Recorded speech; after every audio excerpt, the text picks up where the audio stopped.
Hello guys! Andito na naman tayong muli guys. Tayo ay magluluto na naman ng isang panibagong recipe. Ayan guys. So kung makikita nyo guys, nakaready na lahat ng ating ingredients. No? Hindi na natin pinakita kung paano i-prepare. Dahil basic lang naman siya guys. So easy lang siya. So ang putahin natin ngayon is, ayan, ginisang pusit guys. Gigisa lang natin siya sa oyster sauce with gulay guys. Ayan, mga gulay. Ayan. So, kung makikita nyo, nandyan na, ready na. So, ito yung ating mga ingredients. Meron tayong pusit. At nandito yung ating sayote. Nandito yung ating carrots. Nandito yung ating broccoli. Ayan. Tsaka syempre yung panggisa natin. Meron tayo ditong bawang. Meron tayong sibuyas, kamatis, sibuyas dahon, luya, tsaka yung ating atsal or bell pepper. Yan. Tsaka yung makikita nyo yung ating common ingredients. Bitsin, paminta, asin, liquid seasoning, and then oyster sauce. Tsaka mayroon tayo ditong kaunting ketchup guys. So guys, ang gagawin natin, ipa-blanch muna natin yung ating broccoli guys. Yan. Tsaka syempre ito ipa-blanch din natin. Siguro mga 1 minute lang. Pabawasan lang natin yung lansa niya guys. So umpisahan na natin guys mag-blanch.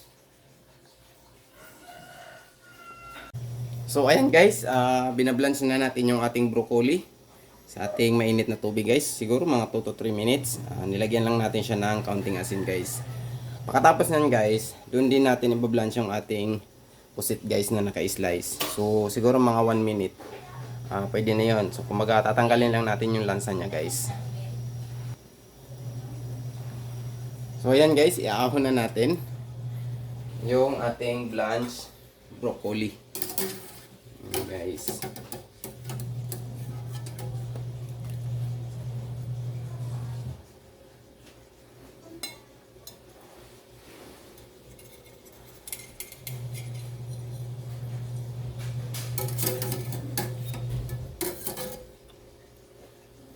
Ayan guys.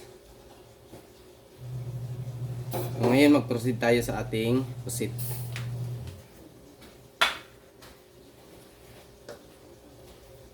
Guys.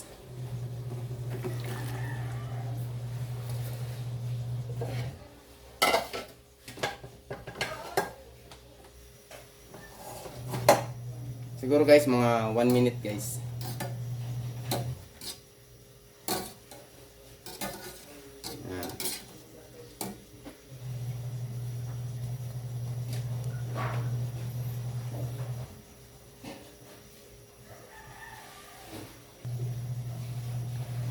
So ayan guys, iahon na natin yung ating pusit guys. Ayan guys, oh, sarap niyan. Ito na natin yung apoy natin.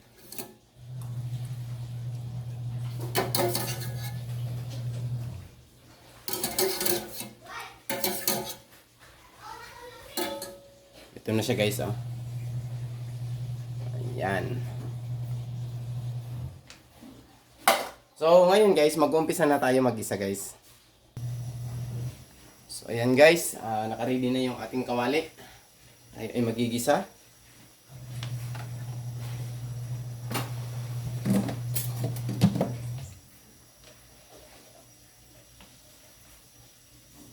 So ito nga pala yung ating mantika guys. Yan. So lalagyan na natin ng mantika.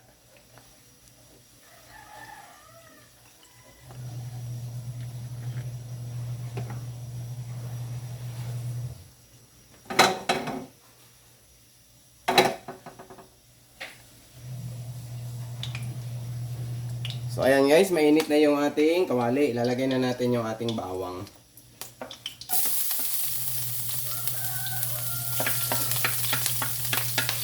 Ayan. Sasabay na rin natin yung ating sibuyas, kamatis, saka yung ating luya.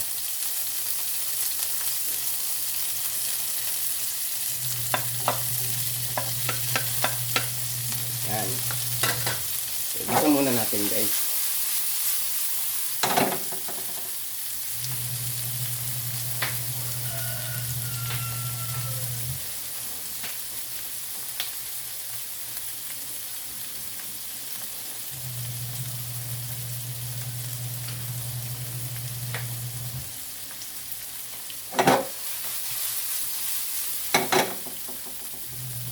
So, hintayin lang natin guys na mag-translucent guys. So guys, mabilis ang luto lang ito dahil magutom. Ito yung magiging ulam natin ngayong tanghalian guys. Mabilisan lang ito dahil gulay lang naman at saka pusit. Madali lang lutuin yung pusit. So guys, ilalagay na natin yung ating carrots, sayote, saka yung ating atsal or bell pepper.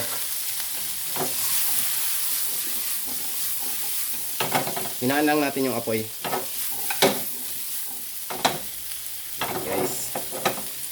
So, dyan guys, lalagyan na natin siya ng timpla. Bitsin.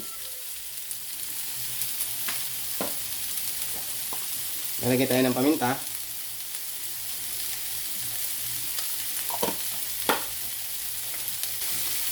Nor seasoning.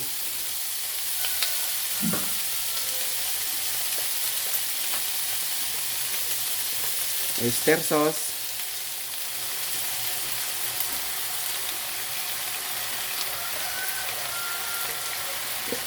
Saka kaunting asin guys.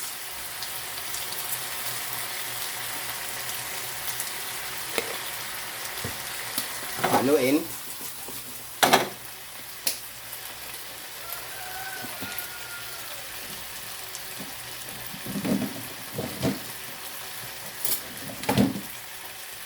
Ilagay na natin yung ating ketchup na kaunti guys.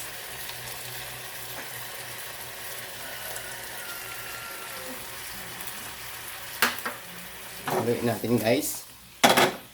Ayan. Papansin nyo guys. Ayan.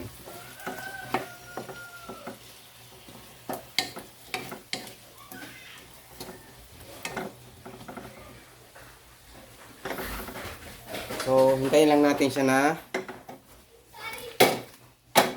maluto guys. Parang half lang siya guys.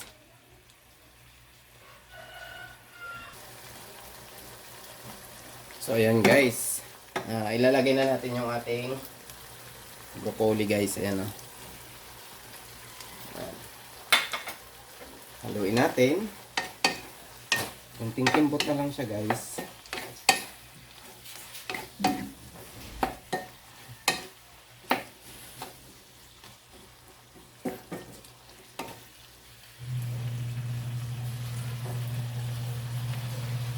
Lalagay na rin natin yung ating sibuyas, dahon.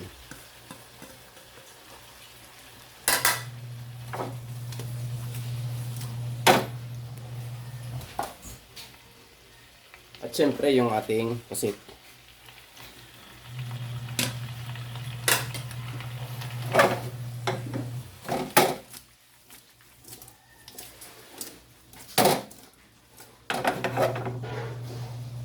Oh, sarap niyan guys.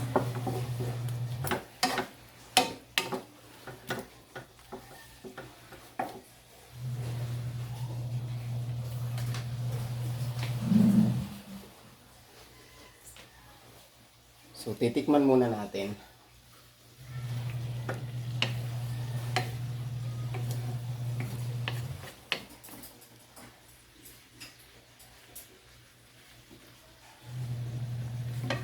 Ayan. Tikman natin kung sapat na ba yung timpla natin guys.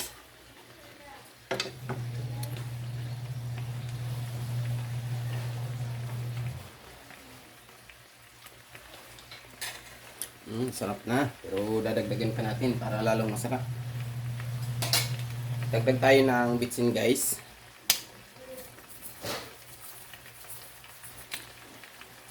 Saka kaunting asin guys. Ito lang yung kulang eh.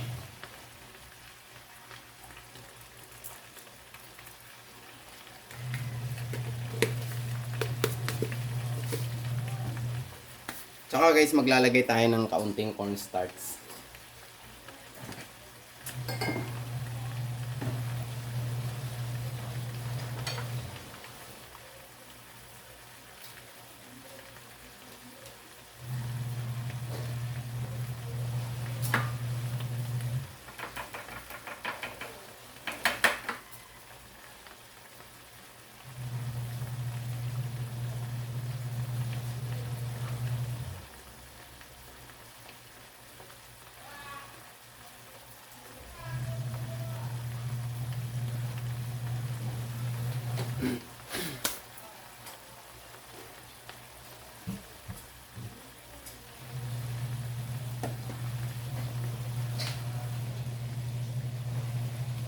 So guys, ito yung ating cornstarch. Para lumapot yung sauce natin. Ayan.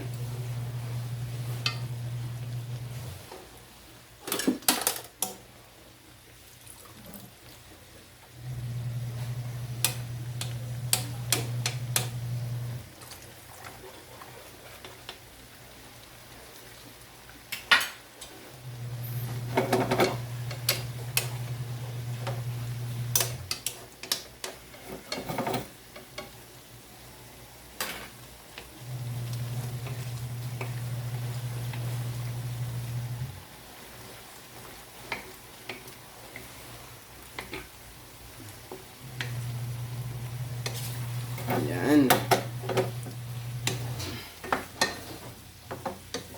Wow, sarap guys.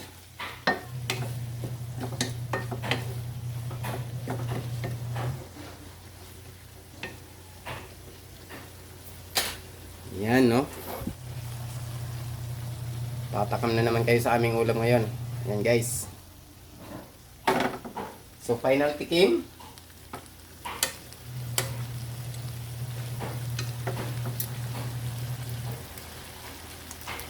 Sarap.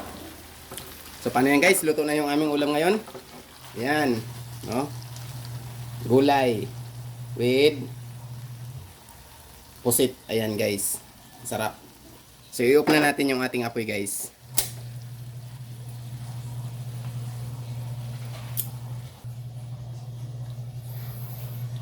So guys, ayan na yung ating ulam. So, abangan nyo na lang ulit yung aking mga video na i-upload sa ating YouTube channel guys.